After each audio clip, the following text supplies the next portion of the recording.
So Pranita, I've always seen, right, we checked your LinkedIn yesterday, right? You have always been on the agency side, right? Right from the intern, right, to your first job in general. Like, so have you never thought of, switching to the brands once?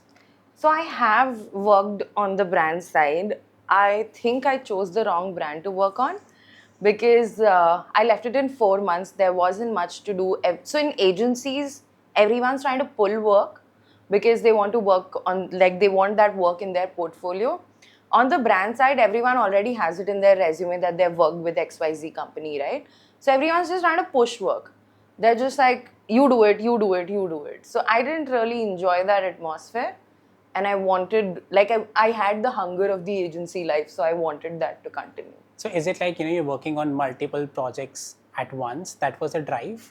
That and also just how competitive the agency life is, right? On the brand side, I mean, now I think, like at that point, I think it was more about growing my own portfolio and my skill set and all of that.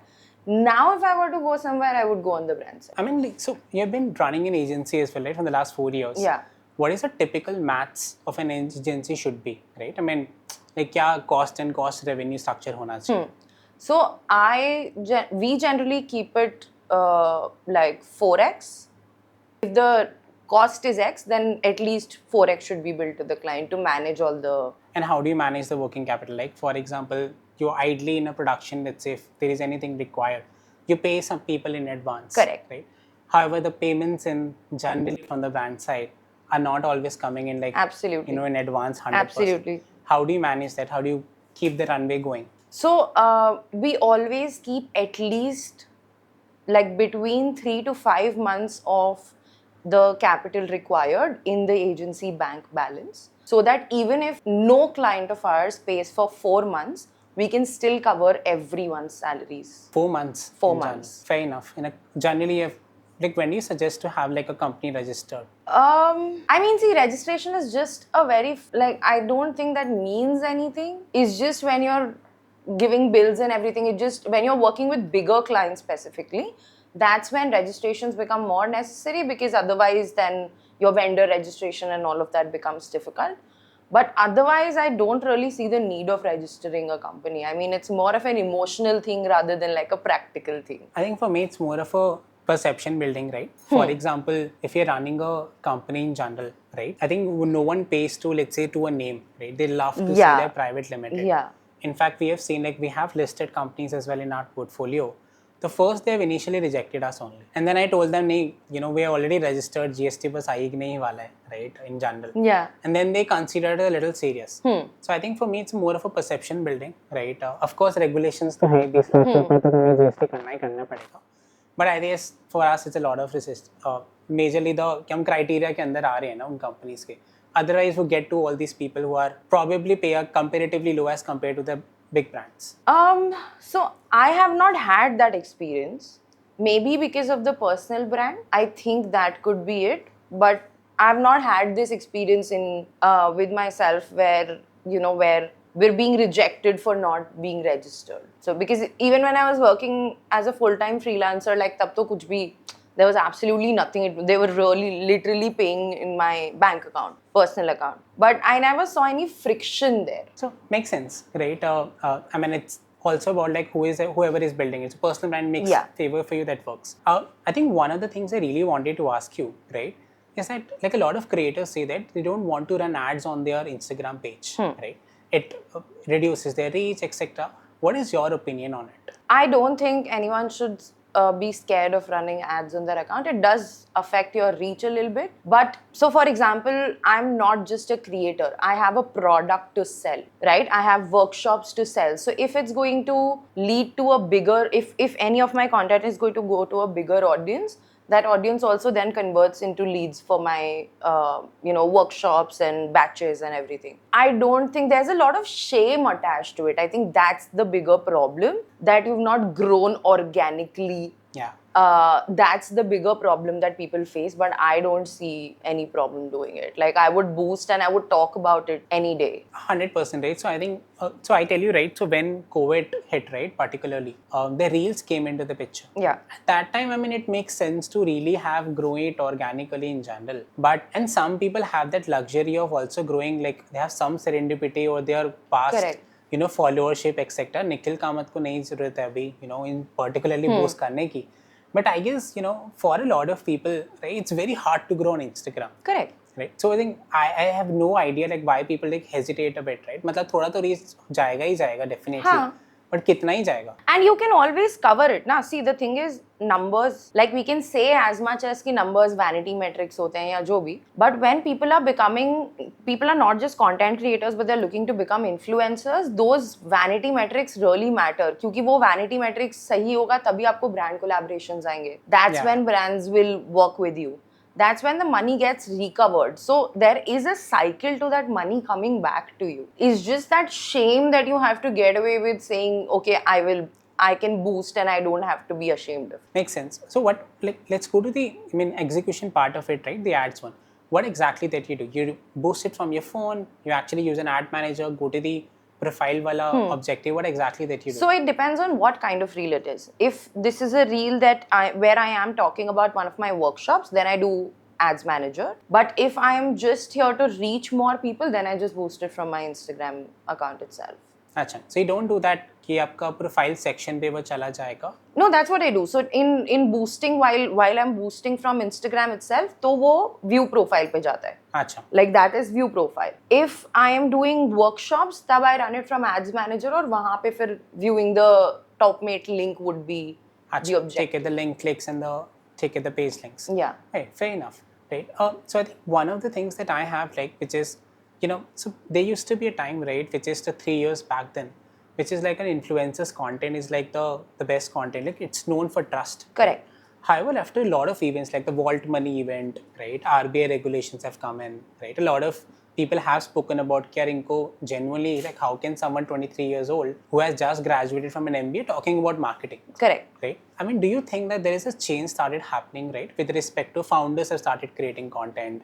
Right, investors have started doing that. I mean, you were coming from an agency background yourself and talking about things that you've done almost like 7-8 years for sure. Do you think there's a trend that is going and the trust has just going to another direction? Yeah, so the trust has reduced a bit. I think there are multiple reasons to that. One is, of course, that there are so many creators now, and also because of the competition, integrity is lost somewhere, where people are now okay with promoting anything and everything or saying anything and everything to please a brand. So I think that's because that's the reason why trust is going further and further down with influencers. Yeah, so I think in what I've generally seen in our case, right, when we speak to the people, so we have, let's say, founders, right, their posts are getting, let's say, every post gets about, let's say, of 20,000 impressions or some people sometimes 1 lakh, sometimes 3 lakh. What we have generally seen with them is that they're not getting influenced by the brands, right? मतलब उनके पास already wealth है. Absolutely, yeah.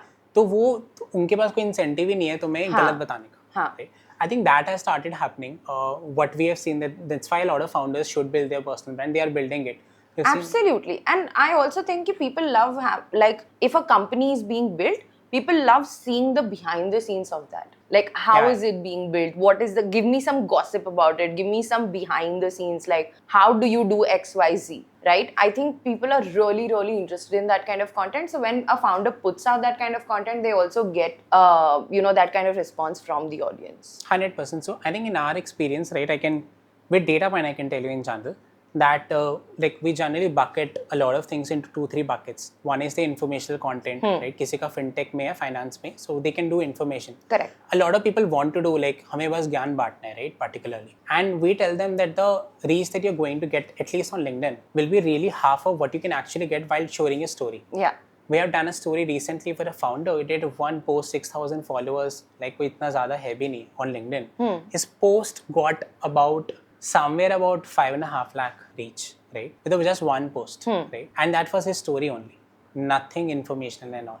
So we say that your story works really well. Yeah. It's just a myth कि आपको सिर्फ ज्ञान ही बांटना है तभी आपको And सामने people are मिलेगा. not interested. People scroll through that gyan because LinkedIn is also now changing as a platform. Earlier, it used to be that that informative content only, but now it's becoming a lot more human. So earlier, you would see people, having a very three-piece suit and tie sort of personality on LinkedIn. Now they don't anymore. Now they show up on LinkedIn in their like shorts and t-shirts also. Not from like a look perspective, but from a tonality perspective, right? So LinkedIn has changed like that as a platform also. So then people also need to evolve with it. 100%. All right.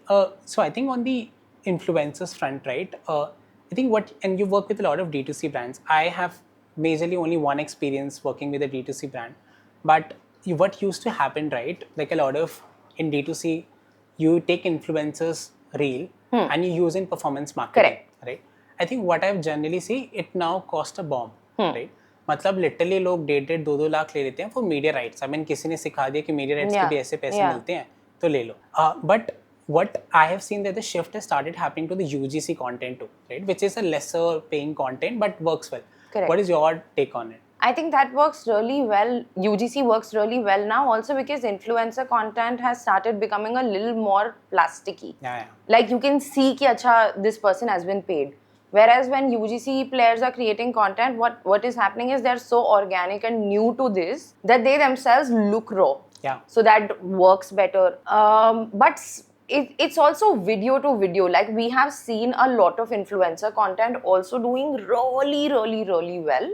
So the money that we gave to them for media rights was really worth it. Okay. But at the same time, we have also seen some content that's just been shot with a phone camera in front of a window that has also done exceptionally well for the brand in terms of bringing in revenue. So I think I don't think we can generalize this. I think it's a case-to-case basis of like what that video particularly looks like. I mean, I will not saying that influencers have just gone dead only, right? Of course, that's not the case. Yeah. But I guess the UGC content has been one form of content working really well. Absolutely. Costing really less. Yeah, absolutely. Similarly, what other we have seen that is that ideally get a founder's video also, right? I mean, for some reason, this is getting more traction. Yeah. Like the founder's video, even if it is a D2C brand, I mean, talking about a guy talking about what they have really gone to it, because the founder always talk about passionately about their brand. Yeah. Right? So I think that's one. Another is a UGC content. It used to happen like कि brand manager के साथ सिर्फ influencers ही था. अब वो एक उन पे options आ गए. Correct. Options आ गए हैं plus like founders एक section हो गया. UGC content is one section. Team has become another section. Oh, is it? Where like if you show the culture of the company, then also people start becoming interested in what you're doing. So like your internal teams have become a big part of the culture where people now recognize that, okay, this is that person. So they have probably become like bigger faces for the brand than just the founder themselves. Fair enough. So I think coming back to the agency part like a little more, right? I just want to understand, right? I mean, so this question generally goes to fintechs and all, but like which is the better city that according to you for a copywriter, right, to make their careers? Bombay or Bangalore, one of the two. I used to think Gurgaon because it has a lot of So ads Gurgaon offices. is now a growing market for them, but at the moment, established markets would be Bombay and Bangalore. Okay. And if I have to choose between Bombay and Bangalore also, then it would be Bombay because that's where the industry has been for the longest time. So it's already established. Bangalore is growing with its startup culture, and then Gurgaon is also coming up with a lot of agency. Very, very interesting. I used to think that generally it's the Gurgaon is the biggest and with Mumbai, but interesting. I've never worked with an agency, but yeah. So I think one question that I always, so I was a brand manager with Trident, and we used to work with a lot of agencies, right? I have like one question from always from a brand side. I think every brand manager would have it if they're not worked with an agency. Is that you work with, let's say, Publicis Media, right? And then there is a Saatchi and Saatchi where you have worked in. Now there are 4 other creative agencies as well within the Publicis Media itself. Correct. How does this work? They work as completely separate agencies. They compete with each other or how does it? Yeah, they compete with each other. So they work as completely separate entities. It's just that when a client comes in, sometimes they get closed as in, okay, like for example, for us, when I was working in Saatchi, there is something that we don't provide, but Digitas provides that. Yeah. That's our sister concern only, so you get it done from that. Or Publicis Group provides that, so just get it done from that. So you do have an entire thing of an ecosystem where everything can be provided and everything can be done. But at the same time, we fight for clients because every agency is, see, the thing is, you still have to see that every agency is working independently on its own when it comes to revenue. Achha. So numbers that we're doing, like in annual meetings, the numbers that were shared with us, or like numbers in terms of revenue and everything, or profit, they were always for Saatchi. They were never for Publicis, because they knew that even with while sharing it with us, they knew that we can only control what's happening in Saatchi. We can't control what's happening in a Digitas or a Publicis. So they were like they talk as separate entities. Interesting, dude. Like I also always used to think, right, Key Digitas is like, why are they competing if Digitas is also a creative agency which I work with, right? And Saatchi is also, right? Why people are like biased towards it? Like, why can't same person work together in general? Interesting. One other question that in general for the copywriters perspective is, right, for the brand part, it's easier to say, right? I mean, how your career trajectory would be, right? You become, let's say, a brand, let's say a social media manager will acquire influencer marketing. Correct. And then become a brand manager, etc. How does it work for a copywriter? When I say copywriter, like the senior copywriter is one thing, but then how the salary also changes. So, for example, like let's say from copywriter you go to a senior copywriter, then you go to a copy supervisor, then you go to group head, then you become ACD and then CD, creative director, right? And then ECD, NCD, all of that. That's one trajectory to take. Recently, because brand strategy has become such a big thing, that has become another trajectory for a copywriter altogether. So instead of just going the creative director route, now they can also go the brand strategy route. Achha. Where they become like, so from copywriter they will go to content strategist, and then content strategist say they will work under brand strategist and then become brand strategist for companies. So brand strategy is now like I wouldn't even say the growing thing. It has grown specifically after so many D2C brands coming in, because everyone is selling the same thing. So the differentiation is from brand strategy, through brand strategy, right? So yeah, I think brand strategist is another direction that it's going in. And if you're doing freelance in brand strategist, you can charge anywhere between 1 lakh to 6 lakh for a project. Okay, interesting, very interesting. So I had a chance to, one of the projects, right? I mean, the promoter of the company actually went like said ki agencies ke sath tum bhi jao factories ke andar for the companies in general where our product were produced. So I got a chance to at least understand the agencies in general into middle itself, right? But I just want to ask you, right? Like if a brand brief comes in, how does it divide within the agency? Okay, so a brand brief comes from a client servicing person, right? Or an account manager. So they get the brand brief. Then if it's a bigger agency, the brief then goes to the creative director. The creative director decides which copywriter would get it and which copy supervisor or group head would work under it. Because a creative director then has like multiple copy group heads and then multiple copy soups working under them, right? So they decide which channel would it go to. So, and then that channel actually does the work. But where does the strategist comes then? The strategist will also come under the creative director itself. Achha. So the creative director and the strategy person will sit together and then decide it. So the creative director will first decide who it is going to. Once they know who it is going to, then that particular strategist is going to work on that. Now, if this brief also requires like a media planning person, for example, then that's a separate department altogether that's that's communicated with. Yeah, understandable. So I think we talked about brief, right? In general, I think a lot of mess up happens at the time of brief only, right? What do you think? What are some of the top 3 or 4 things that a brand manager need to take care while giving a brief to the agency person? So one is objective. What are we really trying to get out of this? Actually trying to get out of this, right? So it can be long term, which is sales, short term, which can be impressions on a video, right? The second would be, it can also be like, who are we actually talking to through this? Because our brand ka audience can be, like for example, if you're talking about Colgate, now from a child to like someone who's 60 years old, the entire this thing is your audience, right? But what's the bifurcated audience? What is it that you want the audience to take away from this? That's again very important. What do you want them to feel? I think these, if they come from the brand, it becomes so much easier for like the team to work on it. But it makes like it's a very simple things, right? But still gets a little mess up, right? Yeah, Where do you because think? we work as if we're in a sari store. So brand managers say, you show me what you have and then I will figure. Instead of actually giving a brief, because I think the entire thing is, who will take the responsibility? Who will take the fall if something goes wrong? Yeah, I mean, I tell you from a brand perspective where the problem goes well, right? So generally, a brand manager generally creates a brief, right? They show it to their management, right? Which is not a marketing person many times, Yeah. right? So they say कि हाँ ठीक है, जो तुमने बनाया अच्छा है, अच्छा, right? And they go to the agency, right? And then agency will see it particularly, and they prepare as per the brief only, which the brand manager, the junior brand manager is aware कि सब सही चल रहा है. The problem arises when this actual thing comes in and they show it to their management and they say ये बहुत ही बेकार है, right? And then the whole brief changes. Correct. I think a lot of times people just say कि brand managers not doing the right thing, but I guess a lot needs to be about the culture, right? I mean, who is actually telling this brand manager कि actually सही है नहीं है? Correct.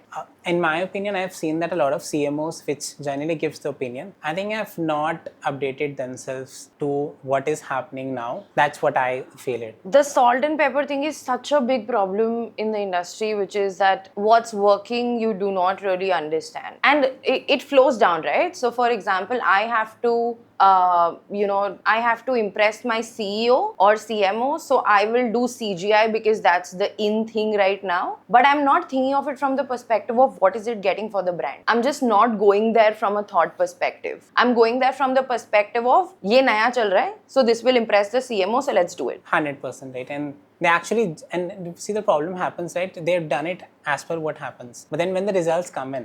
Yeah. Then the question comes in of where did my lakhs of rupees go and what did you do with it? 100%, right? So there's this thing about AI which is doing really, really well. What is your opinion on copywriters using AI? So anywhere between 0 to 5 years of experience, I say shouldn't even touch AI. Anyone beyond that can then take that because they have the knowledge and the tools to understand how much to use it and what to use it for. So it becomes easier for them. So their work can become easier. But anyone at a junior level, if they start using AI, they will become dependent on it very, very, very quickly. 100%, I have the same opinion. So we have like writers, which are like generally when we have a someone who is just starting up their careers, they're most majorly infotainment content only and educational one. So what they think is just put it on a link like a chat GPT or any other tool and get the content. What they don't realize is that someone have been there 5 years, right? Understood that this has been written by chat GPT only, right? So they just lack the nuance on, right? कि thinking भी उन्होंने AI पे डाल दिया. Correct. So that's the problem, right? Because junior copywriters would not have an idea of what should I use it for and what should I definitely not use it for. But someone who has been there for 5 years will actually know कि this is something that I should and shouldn't do. 100%. So we came like a lot of writers, we just very specifically said that don't use AI in your writing while we are checking it, right? So they think कि ये तो क्या ही पता होगा इसे, right? हम use भी कर ले तो, right? And I said कि boss, we are using these tools like from last 5 years itself, right? हमें मतलब चैट जीपीटी तो अभी लॉन्च हुआ है ना पब्लिक के लिए, उससे पहले B2B के लिए था 4 साल पहले भी, हम तो तब से यूज कर रहे हैं, हमें पता है, right? Which is your embrace, language पता चल जाती है, द इमोटिकॉन्स पता चल जाते हैं, चैट जीपीटी ने लगाए, तुमने लगाए हैं, वर्ड्स होते हैं, वर्ड्स होते हैं, हाँ, relentless, right? These are words like not even used in your daily life. People don't use that, so we don't speak like that, so we don't write like that. But then when people are using AI, they don't apply their brain. Yeah. I see unlock and I see unlock is not not at all like a human can ever write in life. And in general, I think that has also become a problem because earlier words that you could use as writers, now they are just not available to you because they are considered chat GPT words. So now you just cannot, even if you can form like a good sentence with it, you're just not allowed to use them. 100%. So what are, in general, then what are some of the tools that generally copywriters can use? Copywriters shouldn't use any tool. They don't need tools. Right. Like I mean, at least the resources, right? Maybe a website that they can generally go with. No, but as antique as that sounds, they just need a pen and a paper. Okay. Because if you know the right exercises to do, if you know the right way to approach ideation, then you wouldn't need any of those tools. Okay. You wouldn't need a website, you wouldn't need anything at all if you knew what the process should be, what a structured process looks like. Okay. Fair enough. I mean, 100%. But I've figured it out like some ways for me, right? I mean, what can works around, right? One is that you don't ask ChatGPT for, let's say, the right final content. Correct. You just do a prompt which is, what are some of the angles I can take to write this, right? When I do this prompt, I think ChatGPT does like, I don't know, there's a inbuilt copywriter in them. But this prompt which is, like what are some of the angles I can take to write this? Then they get some very amazing answers. We give them a prompt which is, can you make a clickbait version of it? They give a better options. We do like, can you help us in feedback resolving? They give a better option then. But if you particularly put that, then it doesn't work at all. Yeah. Like, what is your views on courses related to Saheli's course, right? Which is कि 1 घंटे में copywriting सीख लो, right? 10 घंटे के course में सीख लो in general. What is your views on that? I think anyone who's claiming कि आपको जल्दी से सिखा देंगे, फटाफट से सिखा देंगे, is a scam artist. Because otherwise, we're not stupid that we've been working in it for 10 years, right? पागल थोड़ी है. It takes time. It takes that entire feedback mechanism to get good at something. So anyone who's saying that we will teach a skill to you quickly is not going to teach you anything. They will probably teach you some hacks, one toward the others, and that's about it. I mean, 100%. When I see these reels, like you use this AI tool and create a month of content in like 10 minutes. The moment I see that, my first question is, ये content देखने वाला कौन है? बनाने वाला भी कोई नहीं है. I mean, बनाने वाले आपको फिर भी मिल जाएंगे, but देखेगा कौन ये content? Because आप जो content बना रहे हो, वो बाकी सब भी बना रहे हैं. Differentiation नहीं create करोगे तो nobody is going to watch your content. Then what is the point of creating 1 month of content? 100%. I mean, we have the similar views, right? So I think a lot of also course with which is the courses, right? Should people take the copywriting courses in general? What is your view on it? You run it, I also run it, but what is your actual take on it? If it's a live course where someone is actually sitting in front of you and teaching you, there's no problem giving it a shot. If they have good testimonials, if you have heard good things about them,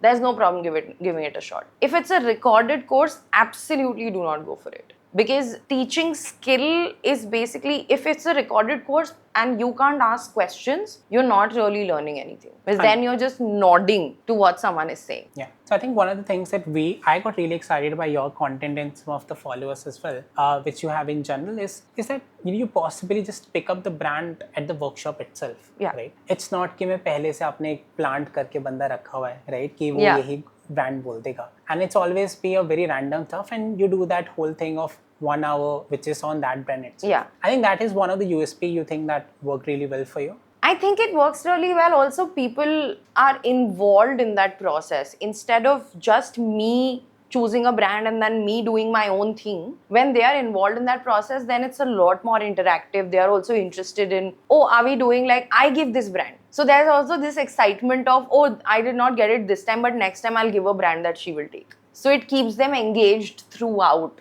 I do that in my offline workshops also. I do that in my month-long batches also. Any workshop that I take, I do this, where you give the brand, you give the prompt, and then we will work on that. So they are also a little more interested. 100%. See, we checked your Instagram like yesterday till the end, right? Where it was all started.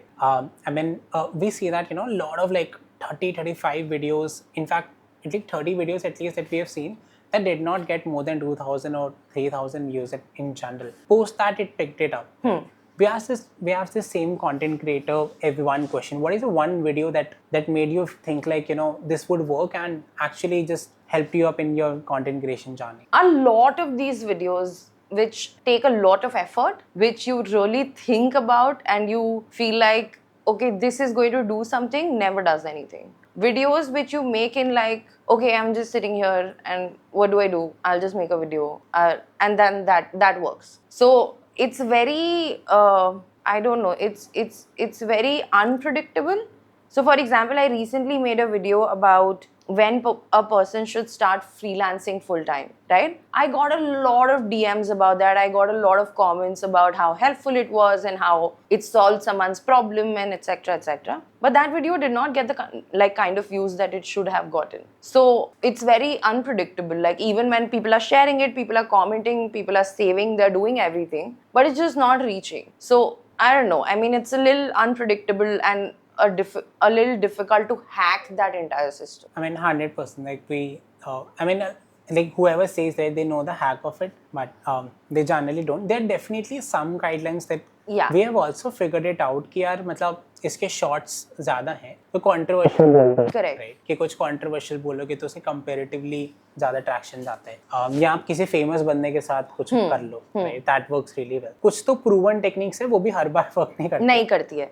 So that's what I always say कि when if someone is saying learn how to make viral content from me, okay, my biggest problem is तुम्हारी हर reel viral क्यों नहीं है? तुम्हारी एक reel तो ऐसी भी है जिसपे 10,000 व्यूज ही है. तो अगर तुमको पता है, if you're someone who knows that this is the formula to going viral, why would you not apply it every time? There's no logic to that, right? So I just don't buy the entire thing of I know how to create viral content every time. I don't think virality works like that. Awesome. All right. So we have now the bowl thing, right? Okay. So I give you like an option, right? You can also pass this, but we'll see if we can do it. So we'll give you like a 2 bowls. One is with brands name attached to it. Second is the events attached to it. Let's say Diwali, Christmas, etc.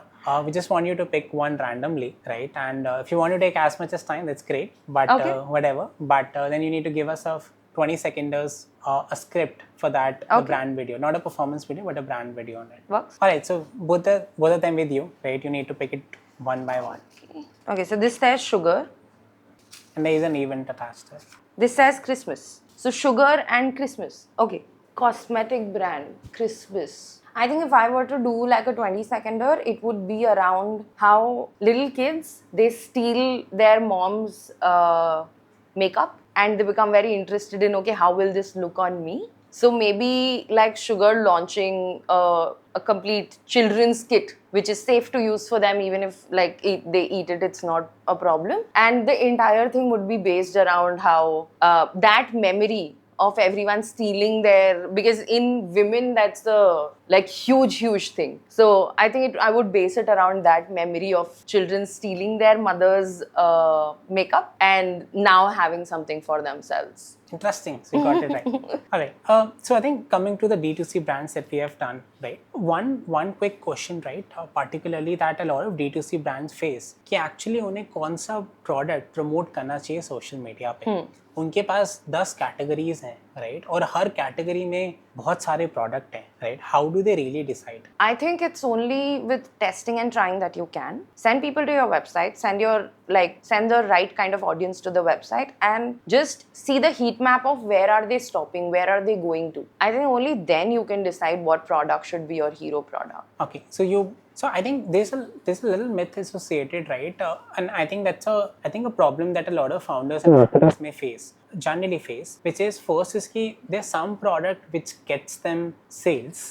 And there's some product which builds brand. Do you think that's true? I think if a brand is getting repeated sales of one product, then it's definitely contributing to the brand as well. I don't think these can be two things, like two separate things altogether. They can't be two things that are not connected with each other in any fashion. They will be connected. But yeah, I think if something is selling continuously, then it is also contributing to brand building. Someone told us, right, a very senior marketer of a very renowned agency, mentioned us that sometimes he gave an example, right? हाथी के दांत दिखाने के और होते हैं और खाने के अलग होते हैं, right? He gave an example of BMW where they actually show the latest model of BMW, but actually the one which sold the most is actually not the latest model or the bada wala model. But aren't they contradicting in general? So that's the front that you're putting for the brand, right? That's just a teaser of the brand that you're giving to the public. and then they come in and make that decision. But that product that is not that you're advertising is still working for the brand. It's still building that image of, oh, BMW is classy, oh, BMW is this kind of brand, Okay. which is convincing them to actually consider the brand altogether among the other competitors, and then they can go and buy whichever one fits their criteria. All right. So, I mean, coming back again to this category question, right? A lot of D2C brand, let's say Mamaearth, right? For an example, they have like a lot of products, right? मतलब oil भी है, right? का cream भी है, etc. इतने सारे in general. What is the mix that they should be on their Instagram, right? Particularly, is it like sales perspective जो आपने अभी का, और they think ये सारी categories ना करके confuse हो जाएंगे लोग confuse होते हैं audience in general. What is your in general? I think a good strategy for a brand takes anywhere between 2 to 3 products for 3 months. Like push everything from those products on that, then move on to the other 2 to 3 products. That gives your audience enough time to absorb content about, because see, once they see one content, अगर वो oil देख लिया उन लोगों ने, right? और वो oil देख के आ गए आपकी वेबसाइट पे, उसके बाद तो वो सारे प्रोडक्ट्स देख ही लेंगे। वो सिर्फ सोशल मीडिया पे नहीं देख रहे हैं कि आपके पास क्या क्या प्रोडक्ट्स है, वो आपकी वेबसाइट पे जाके देख ही लेंगे। लोग कंफ्यूज इतना नहीं होते जितना हमें लगता है, मुझे ऐसा पर्सनली। अगर आप एक बार में सारा डाल दोगे तो कंफ्यूज हो जाएंगे, बट अगर आप 3-3 महीने का गैप लेके डाल रहे हो और आप पहले सिर्फ 2 प्रोडक्ट दिखा रहे हो एक बार में, तो आई डोंट थिंक कंफ्यूज होने वाला कुछ नहीं। They get confused in general. Alright, so we have like some questions that we DM your audience, right? So a couple of days back we spoke to their general audience, and so we have this one criteria. Like I have this one criteria always while we work with anyone, collaborate in my last jobs as well. You know, you just bitch about that person, right? So if they also bitch with you, then the person is not right. You know, you're not, at least you're not for branding, you will not do that. Yeah. Right. So I mean, we did that, right? We did bitch about in general with you, but we, to our surprise, I mean, they are not bitching. Right? They said, "क्या रे तुमने कैसे बोल दिया?" Are you mad at women को, right? ऐसे. So I think that's one good idea, and we thought it's a nice way to look at it. They asked you a couple of questions. I have these with me. Okay. So what should a copywriter say when a brand generally comes कि Zomato जैसा social media चाहिए? कि मुझे Zomato जैसा budget भी दे दो। Alright, nice. इसको viral बना दो, right? What should a copywriter reply to according to you? I think the very real answer is virality ऐसे काम नहीं करती है। Virality का कोई मतलब, there are no 3 portions that I can mix together and make something viral. I can make an educated guess, but that's the best that I can do. So copywriters generally say to their brand and in general कि यार let me take 3-4 options. Yeah. उसमें से आप एक बार हाँ. decide up कर सकते. So what should one switch to the brand side? What are some of the reasons or things that one should take care of? So I generally believe that when you're new in the field, you should always work in an agency, and once you've spent enough time in an agency, then you should work on the brand side because it's much calmer. The culture is much better and more controlled. So from that perspective, I believe कि हाँ तब फिर brand side में चले जाओ.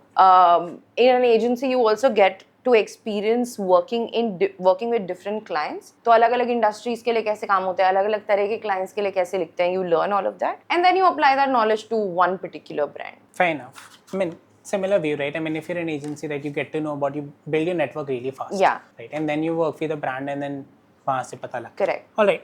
Another was on the front, like when an influencer says कि हमें creative freedom दे दो, as a brand manager, as an agency person, would you give the full creative freedom to the? Absolutely. If I think that I cannot give creative freedom to an influencer, then I shouldn't be hiring that influencer in the first place. Because they are an influencer because they know what kind of content works. So you have to believe in them. Because अगर आपको पता होता कि ये आप sure होते कि यही तरह का कंटेंट काम करता है, तो आपको इन्फ्लुएंसर की जरूरत ही नहीं पड़ती. Make sense. आई थिंक मेरा इसमें थोड़ा डिफरेंट व्यू है, like from a brand manager side, right. I think कि एक बार आप उसका आइडिया ले लो, राइट, एंड देन उसको लॉजिकली ब्रेक डाउन अप कर लो. A lot of time what I have seen is कि इन्फ्लुएंसर्स की इसकी रीच ज़्यादा आएगी तो मैं ये कर देता हूँ, which is fair point from their perspective, because उनको पता है कि रीच पे ही हमने होना है. But when they actually, but the brief is not reach, right? The brief is like you need to get clicks to. तुम्हें ये CTA डालना ही डालना है particularly, and your retention says कि आपका लास्ट के 20% ही लोग देखने वाले हैं, तो आप एंड में मेरा ब्रांड नहीं प्रमोट कर पाओगे, right? So I guess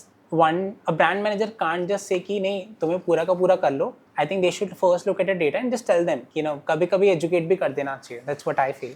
I also think कि a brand manager can control कि ये हमारे brand की tonality के साथ जा रहा है या नहीं जा रहा है, right? But when it comes to objectives, right, having an influencer hard sell a product never works. It never works. If you just give them the product and ask them to do whatever they want to with it, see, at the end of the day एक influencer की audience से आप क्या expect कर सकते हो कि उनको अवेयरनेस मिल गई है इस प्रोडक्ट के बारे में, राइट? उन्होंने सुन लिया कि अच्छा ये कंपनी भी सनस्क्रीन बनाती है, अब वो सनस्क्रीन वो अभी के अभी थोड़ी खरीदेगा. So I think awareness should be the bigger metric that people should be chasing with influencers. All right, so what is the most successful campaign that you have done it yourself, right? I mean, so we did a campaign for Neo, which is Go Neo right now, which was all around there. So they built different personalities for people, and then we did an entire campaign around that. It was called Things I Bank On. So bank, we were taking it as like a double meaning word, where bank is also depend and then bank is also Neo. So yeah, that was something that got like a lot of reach in its time, and it was done completely organically. Awesome, super. What are some of the books that you would recommend to copywriters in general? So there are 3 books that I always recommend a copywriter to start with. One is the Copy Book by D&AD. Second is Hey Whipple Squeeze This. And third is David Ogilvy on advertising. So Copy Book gives you a lot of ads to see by some of the most popular and like the world's best copywriters put together. David Ogilvy on advertising, it's like a how-to manual on like surviving the entire culture and advertising industry as a whole. And Hey Whipple Squeeze This is just a lot of information put together across different mediums that you can study. Awesome. What are some of the Indian copywriters that you admire? Like forget the Western one, the Indian ones. Are there any? So Piyush Mishra is one. There's Shantesh Rao. He's a great copywriter. Pratap Suthan, who runs Bang in the Middle. Amazing writer. I mean, he's a brilliant writer. These are the people that I can think of right now who I really look up. Awesome. One open-ended question, right? Like, how do you really improve writing? I think it's an entire process of practicing, getting feedback, learning from that feedback, practicing again. I think that's the only method one can improve writing. There are no hacks, there are no books that can make you improve writing. Research helps a lot. If you look at a lot of good ads, that obviously adds to the inspiration bit of it, but there are no hacks to get good at writing. 100%. All right. Thank you so much, Pranita, for this amazing podcast. Thank you for having me.